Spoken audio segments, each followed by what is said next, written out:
За та бүхнийг за та бүхний хүрэлцэн ирсэнд баярлалаа. Монголчууд маа 2 сарын дараа сонголтоо хийх гэж байгаа. Маргааш энд улсын хурлын хаврын чуулга эхэлнэ. За ийм хариуцлагатай цаг үед ард түмэнд тодорхой зүйлсийг анхааруулж мэдгэдгээс өөр аргагүй ийм нөхцөл байдал хүрээд байгаа юм аа. Та бүхэн бүгдээрээ санаж мэдэж байгаа. Өнгөрсөн хаврын чуулган, намрын чуулганаар би Монголын төр маань үйл ажиллагаагаа хэвээ явуулж чадаж байгаа юу? Улсын хурлын бие даасан байдал яг бодитойгоор байна уу үгүй юу? Ер нь Монголын төрийг хэн удирдах байна вэ гэсэн Монгол улсын үндэсний аюулгүй байдал, за мөн тусгаар тогтнолтой холбоотой асуудлуудаар хаалттай хуралдаан хийж нэг сайн ярилцаад асуудлуудаа шийдье гэж удаадараа хүсэл тавьсан боловч харамсалтай нь энэ саналын маань хүлээж авсангүй. 2 чуулганд дамжаад энэ асуудал яригдсангүй. Тийм учраас энэ тухай одоо нийт монголчуудаа хандаж энэ хаалттай чуулган дээр хэлэх байсан зарим зүйлээ нээлттэй хэлэхээс өөр аргагүй байдалд хүрлээ.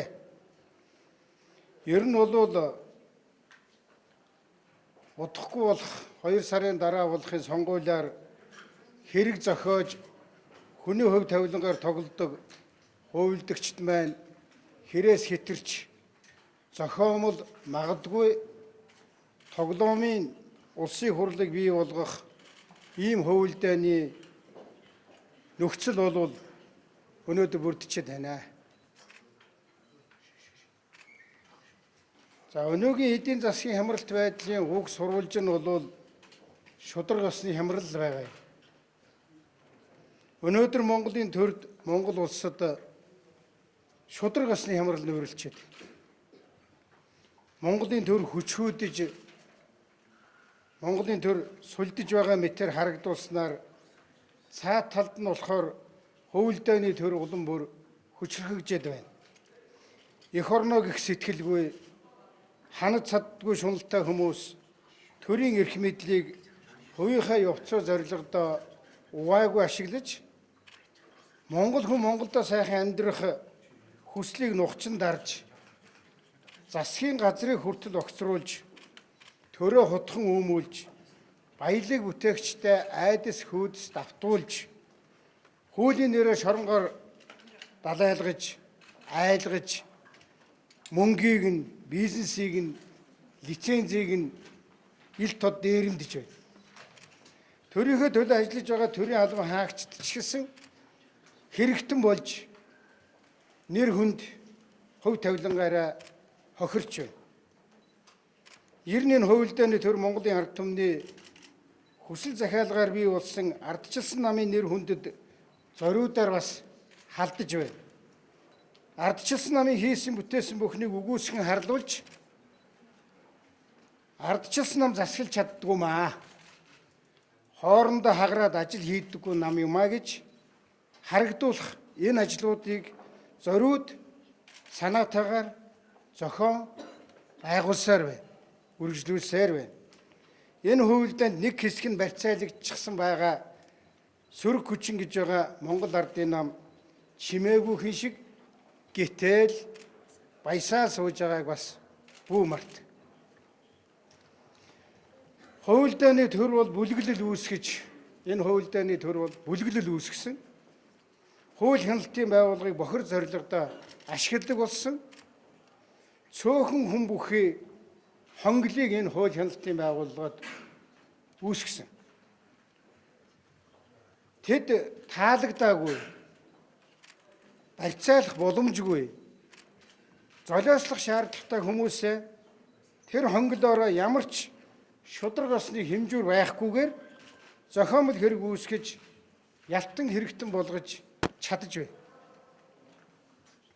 Тэд ашиглах гэсэн зарим хүмүүсийнхээ шийдвэр гаргах эрхийг нь сүрдүүлээд барьцаалаад СЭФ-нд нь хийгээ цоожилчдаг болсон.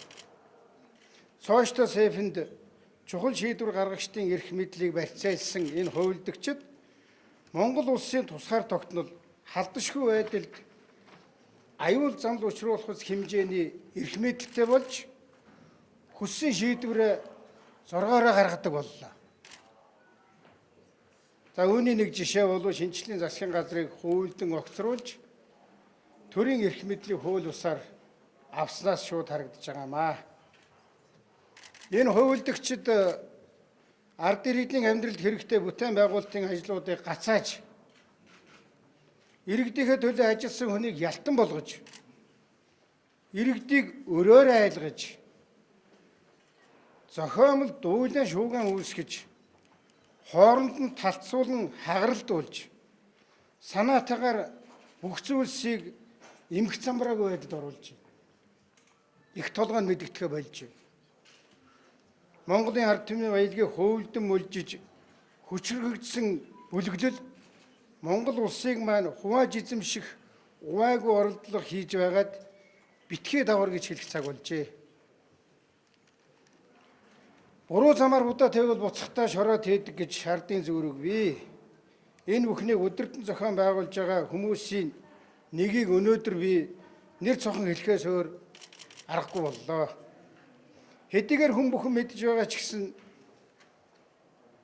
хэнч тэр хүнийг зориглон нэрлэж чаддаггүй. Яагад гэвэл тэр хүмүүсийг үүсгэн байгуулсан шудраг улсын хонглоос айдаг. Тэр хонгил руу чигэгдэхээс бүгдээрээ айдаг болсон. Хэлмэгдэхээс айдаг болсон. Гэсэн ч би Монгол улсынхаа эрх ашигын төлөө хэлхэн зүйтэй гэж үзлээ.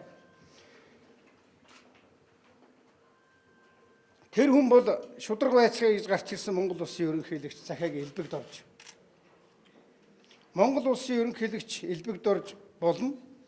Түүнтэй үгсэн хувилдагч төрөөс төрсөн тэр бүмтны бүлэглэл энэ мэдгэдлийн араас ашиг хонжоогоо хувааж чадахгүй арсалдаж байгаа амин найзуудтайгаа намайг хамаатуулаад авилгатай тэмцэгч амаргүй ажил юм аа.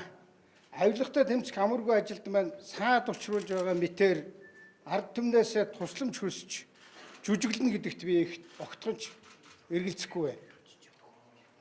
Миний өнөөдрийн мэдгдэл амнаас ойр дотны хүмүүст маань хэдэн аюултай ч гэсэн айх зүйл алгаа.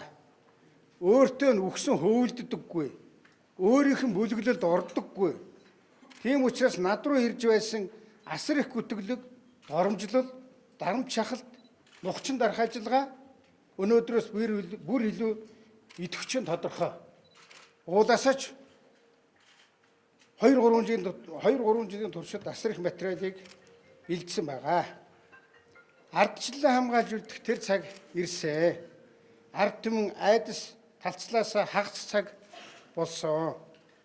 Авилгачид худлаа ярьж, нөхтө хорж, намаа бутаргаж, улсаа лөөрддөг тэр цаг дууссан. Монголын маань заяа их юм аа. Монгол хүний ухаан нуужим хараа хол. Үеийн үед юугаач зориулахад бэлэн эх орончид байдаг учраас Монгол оршдог.